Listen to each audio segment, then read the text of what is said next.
এবারে জুলাই যুদ্ধে যাকে আমরা সবচেয়ে ভালোবেসে প্রধান উপদেষ্টাকে আমরা উপদেষ্টা বানিয়েছি, সবচেয়ে বেশি ভালোবেসে ওনাকে বানিয়েছি, উনি আমাদের সাথে সবচেয়ে বেশি গাদ্দারি করেছেন। আজকে যে প্রধান উপদেষ্টা উনি যদি রাজপথে থাকতেন, উনি আমাদের শহীদ পরিবারদের রক্তগুলো যদি উনি সরাসরি দেখতেন, তাহলে উনি কখনো গাদ্দারি করতেন না। উনি গাদ্দারি কোন দিন করেছে জানেন? গাদ্দারি করেছেন যখন বারবার বলা হয়েছিল গণভোটটা আগে হোক। কারণ বিএনপির ইতিহাস আমরা সকলে জানি, 91-তে 3 জোটের যে রূপরেখা হয়েছিল, সে রূপরেখা ক্ষমতা আসার পর অস্বীকার করেছিল বিএনপি। সে রূপরেখা অস্বীকার করতে বিএনপির ইতিহাস আমরা জানি, কিন্তু বারবার বলা হয়েছে গণভোটটা আগে হোক। বিএনপি বলছে না, একই দিনে হোক।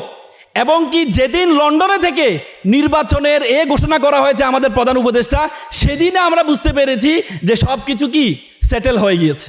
সে স্বরাষ্ট্রমন্ত্রী সংবিধানের এগেনস্টে গিয়ে সংসদে দাঁড়িয়ে উনি বলেছেন যে স্বাধীনতার ঘোষক হচ্ছে কে? জিয়াউর রহমান সাহেব। তার মানে আপনি একজন মন্ত্রী একটা শপথ নিয়েছেন, সে সংসদে দাঁড়িয়ে আপনি আপনার শপথের এগেনস্টে দাঁড়িয়েছেন। কারণ আমাদের সংবিধানের 6ষ্ঠ তফসিলে আছে স্বাধীনতার ঘোষককে শেখ মুজিবুর রহমান। তাহলে তখন তো আপনার বলার দরকার ছিল আমার প্রথমে কাজ হবে 142 দিয়ে, যে 6ষ্ঠ তফসিলটা আমি পরিবর্তন করব, তারপরে আমি স্বাধীনতার ঘোষকটা আমি কি করব? প্রকাশ করব। তখন তো আপনি সংবিধানের দোহাই দেন নাই। মানে আমাদের এলাকায় কথা বলে, আমার জামাই ভালো আমার মেয়ের কথা শুনে, আমার ছেলেটা খারাপ তার বউয়ের কথা শুনে। আমরা 17-18 বছর ফেসিজমের গ্যারাকলে ছিলাম, এবং আমরা অনেকে এখানে অনেক রাজনীতিবিদ আছেন, বিভিন্ন ব্যানারে রাজপথে নেমেছিল। কিন্তু আমরা দেখেছি ব্যানারে রাজপথে নামার পরে অনেকগুলো আন্দোলন হয়েছে, কোনো আন্দোলনে আমরা সাধারণ মানুষকে নামতে দেখিনি। কিন্তু এবারে জুলাই যে আন্দোলন হয়েছে সে আন্দোলনে আমরা সব ধরনের ব্যক্তিদেরকে নামতে দেখেছি। তার মানে হচ্ছে বাংলাদেশের মানুষ রাজনীতিবিদদেরকে পছন্দ করে না। যদি রাজনীতিবিদদের পছন্দ করত, তাহলে 17-18 বছর যতগুলো আন্দোলন হয়েছে, ঈদের পরে যতগুলো আন্দোলন হয়েছে, প্রত্যেকটা আন্দোলনে সাধারণ মানুষ, বিদ্যা বনিতা, তরুণ সকলেই নামার কথা, কিন্তু নামিনি। কেন নামিনি তাদেরকে? কারণ আমরা দেখি রাজনীতিবিদরা ক্ষমতা আসার আগে একরকম, ক্ষমতা যাওয়ার পরে অন্যরকম হয়ে যায়। আমরা দেখেছি তত্ত্বাবধায়ক সরকার নিয়ে সবচেয়ে বেশি আন্দোলন করেছে আওয়ামী লীগ। সে আওয়ামী লীগ যখন ক্ষমতা আসে, তো সরাসরি 180 ডিগ্রিতে ইউটার্ন নিয়ে তারা অস্বীকার করছে, তত্ত্বাবধায়ক সরকারের ব্যবস্থা বাতিল করে দিয়েছে। বিএনপি সবচেয়ে বেশি সংবিধানের বিরুদ্ধে সবচেয়ে বেশি কথা বলেছে। আপনার এখন ভিডিওগ্রাফি আছে। আমাদের এলাকায় একসময় কথা বলতো যে মরণ্য আর হিরণ্যের কোনো বিচার নেই, মানে যে মারা যাবে তার কোনো বিচার হয় না, আর যে একটা কথা বলে ফেরত যাবে তার কোনো বিচার হয় না। কিন্তু এখন ভিডিওগ্রাফি আছে, সোশ্যাল মিডিয়া আছে, আপনি শত ভিডিও পাবেন।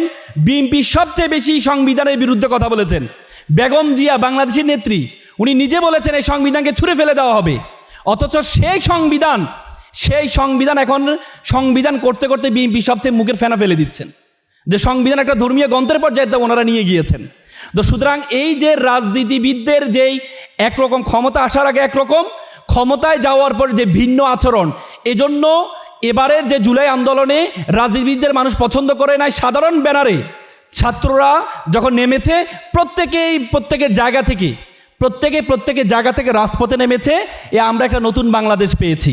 কিন্তু নতুন বাংলাদেশের পরে দেখেন জুলাই সনদের প্রথম স্বাক্ষরকারী ব্যক্তিকে, জুলাই সনদে প্রথম স্বাক্ষরকারী দল কোনটি? বিএনপি। এবং আপনি দেখেন এই জুলাই সনদের যে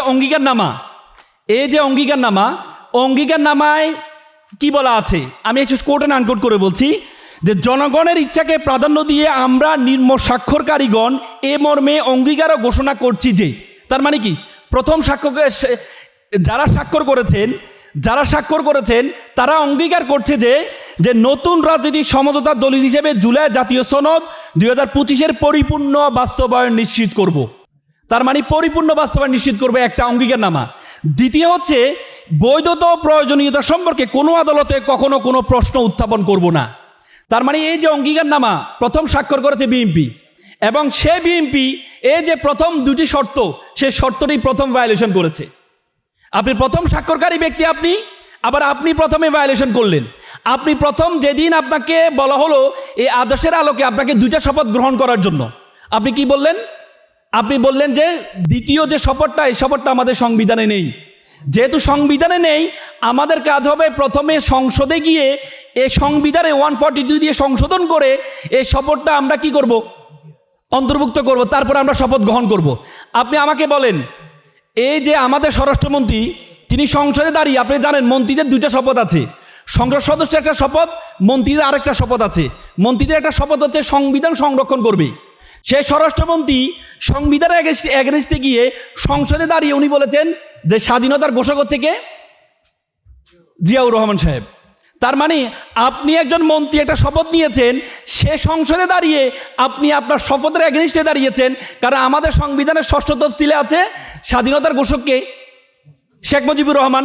তাহলে তখন তো আপনার বলার দরকার ছিল আমার প্রথমে কাজ হবে 142 দিয়ে যে 6ষ্ঠ তফসিলটা আমি পরিবর্তন করব, তারপরে আমি স্বাধীনতার ঘোষকটা আমি কি করব? প্রকাশ করব। তখন তো আপনি সংবিধানের দোহাই দেন নাই। মানে আমাদের এলাকায় কথা বলে, আমার জামাই ভালো আমার মেয়ের কথা শুনে, আমার ছেলেটা খারাপ তার বউয়ের কথা শুনে। মানে আপনার নিজের কাছে আসলে খুবই ভালো, আপনার নিজের এগেনস্টে গিয়ে তখন সবচেয়ে খারাপ।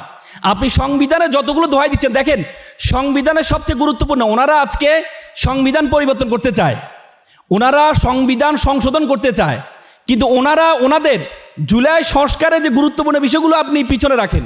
সবচেয়ে গুরুত্বপূর্ণ বিষয় হচ্ছে ওনারা যে ইশতেহার এবং 31 দফা দিয়েছেন, সে 31 দফা এবং ইশতেহারের মধ্যে ওনারা আছে কিনা। সে 31 দফার প্রথম দফা ওনারা ভায়োলেশন করেছেন।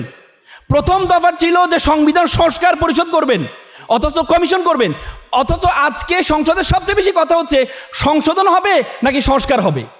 তারপরে ওনাদের যে ইশতেহার আছে সেই ইশতেহারে বলেছেন মৃত্যুজনিত কারণ ছাড়া কখনো ওনারা প্রশাসক নিয়োগ করবেন না, কোনো কি বলে সিটি কর্পোরেশনের প্রশাসক নিয়োগ করবেন না। এবং কি এটা সংবিধানে সম্পূর্ণ ভায়োলেশন। 59-এ বলা আছে মাস্ট বি ইলেক্টেড, প্রশাসক যারা সিটি কর্পোরেশনে আছে তারা মাস্ট বি ইলেক্টেড হইতে হবে। বিএনপি সবচেয়ে বেশি বিরোধিতা করেছেন, তখন বিএনপি বলেছেন প্রশাসকের এগেনস্টে সবচেয়ে বেশি বিরোধিতা করেছেন। সে বিএনপি ক্ষমতা আসার পরে সবার আগে যারা পরাজিত ছিল, যারা বিভিন্ন জায়গায় হেরেছে, তাদেরকে প্রশাসক নিয়োগ করে দিলেন। তার মানে আপনি আপনার ইশতেহারের এগেনস্টে গিয়ে দাঁড়িয়েছেন। ওনাদের ইশতেহারে ছিল, আপনাদের 11 নম্বর পৃষ্ঠা দেখবেন, ওনাদের ইশতেহারে ছিল ওনারা সুপ্রিম কোর্টের সচিবালয় প্রতিষ্ঠা করবেন, অথচ সেই সচিবালয় অধ্যাদেশকে ওনারা বাতিল করে দিচ্ছেন। তার মানে আপনি জুলাই সংস্কারকে পরে রাখেন, ওনারা ওনাদের ইশতেহার এবং যে 31 দফা আছে সেটার এগেনস্টে গিয়ে দাঁড়িয়েছেন। ওনারা আজকে সব কিছু করবেন, সবাইকে পরিবর্তন করতে চাচ্ছেন, কিন্তু নিজেকে পরিবর্তন করতে চাচ্ছেন। আমি একটা গল্প বলে কথা শেষ করব। একবার একটা রাজা, তার অসুস্থ, সে একজন কবিরাজকে ডেকেছে যে কবিরাজ সাহেব আমি তো অসুস্থ, আমাকে একটু সুস্থ করে দেন। কবিরাজ বললো আপনি এক কাজ করুন, আপনার যা আছে সব লাল লাল দেখবেন, তাহলে আপনি সুস্থ হয়ে যাবেন। তো রাজা কি করলেন, তার দেয়াল প্রাসাদ সব লাল করে দিলেন, এবং কিছুদিন পরে দেখে যে সে সুস্থ হয়ে যাচ্ছে। তো পরবর্তী কবিরাজ সাহেব আসলে তাকে পুরস্কৃত করার জন্য কবিরাজ সাদা পাঞ্জাবি পরে আসে, পরে তাকে লাল রং দিয়ে তাকে লাল করে দেওয়া হলো। কবিরাজ সাহেব বললো আমি আসলাম পুরস্কার নেওয়ার জন্য, আপনারা আমাকে লাল করে দিলেন কেন? তখন রাজা বলে, রাজা সাহেব আপনি বলেছেন না যে সব কিছু লাল করতে হবে, এই জন্য আপনি তো সাদা পাঞ্জাবি পরে আসেন, আমি তো লাল কিছু দেখতে পারবো না, এই জন্য আপনাকে এই সাদা কিছু দেখতে পারবো, এই জন্য আপনাকে লাল করে দিলাম। বলছে রাজা সাহেব আপনার কিছু দরকার ছিল না, আপনার কিছু দরকার ছিল না, আপনার দরকার হচ্ছে শুধুমাত্র আপনারা লাল চশমা পরেন, তাহলে সব কিছু অটোমেটিক লাল হয়ে যাবে। আমরা সবাইকে পরিবর্তন করতে চাই, বিএনপি সবাইকে পরিবর্তন করতে চায়, কিন্তু নিজেকে পরিবর্তন করতে চায় না। সবাইকে লাল করছে কিন্তু নিজে লাল চশমা পড়ছে না। তো সুতরাং আপনি যদি নিজে লাল চশমাটা পরেন, দেখেন আমাদের সবচেয়ে বড় গাদ্দারি করেছে কে জানেন? আমি আজকে আপনারা এখানে এই জাতির বিবেক সাংবাদিক যারা আছেন, আমাদের সাথে গাদ্দারি করেছে যারা জুলাইয়ের সময় রাজপথে ছিল না, তারা সবচেয়ে বেশি গাদ্দারি করেছে আমাদের সাথে। যারা রাজপথে, আমি নিজে রাজপথে ছিলাম, আমাকে ডিবি হারুন গ্রেপ্তার করেছে শুধুমাত্র আইনি সহযোগিতা দেওয়ার কারণে। অথচ যারা ছিল না, দেখেন 1971 সালে 70-এর নির্বাচন, আমরা জানি 70-এর নির্বাচন ছিল জনগণের ম্যান্ডেটকে অস্বীকার করার কারণে 71-এ স্বাধীনতা যুদ্ধ হয়েছে। এবং স্বাধীনতা যুদ্ধের সময় বলা হয়ে থাকে শেখ মুজিবুর রহমান ছিলেন না যুদ্ধে, সরাসরি ছিলেন না, এজন্য পরবর্তীতে উনি বাকশাল কায়েম করেছেন। এবারে জুলাই যুদ্ধে যাকে আমরা সবচেয়ে ভালোবেসে, প্রধান উপদেষ্টাকে আমরা উপদেষ্টা বানিয়েছি, সবচেয়ে বেশি ভালোবেসে ওনাকে বানিয়েছি, উনি আমাদের সাথে সবচেয়ে বেশি গাদ্দারি করেছেন। আজকে যে প্রধান উপদেষ্টা, উনি যদি রাজপথে থাকতেন, উনি আমাদের শহীদ পরিবারদের রক্তগুলো যদি উনি সরাসরি দেখতেন, তাহলে উনি কখনো গাদ্দারি করতেন না। উনি গাদ্দারি কোন দিন করেছে জানেন? গাদ্দারি করেছেন যখন বারবার বলা হয়েছিল গণভোটটা আগে হোক। কারণ বিএনপির ইতিহাস আমরা সকলেই জানি, 91-তে 3 জোটের যে রূপরেখা হয়েছিল, সে রূপরেখা ক্ষমতা আসার পর অস্বীকার করেছিল বিএনপি। সে রূপরেখা অস্বীকার করছে, বিএনপির ইতিহাস আমরা জানি। কিন্তু বারবার বলা হয়েছে গণভোটটা আগে হোক, বিএনপি বলছে না একই দিনে হোক।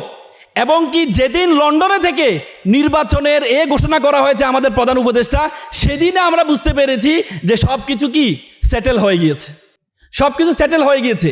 আপনি দেখেন আমরা বিশ্বাস করি, এখানে সকলে বিশ্বাস করেন বিএনপি এবার নির্বাচনে স্বচ্ছ বা যেভাবে নির্বাচন হলে বিএনপি ক্ষমতা আসবে সবাই বিশ্বাস করে, কিন্তু 2/3 মেজরিটিটা বিএনপিকে 2/3 মেজরিটি পাওয়া মানে পেয়ে দেওয়া হয়েছে।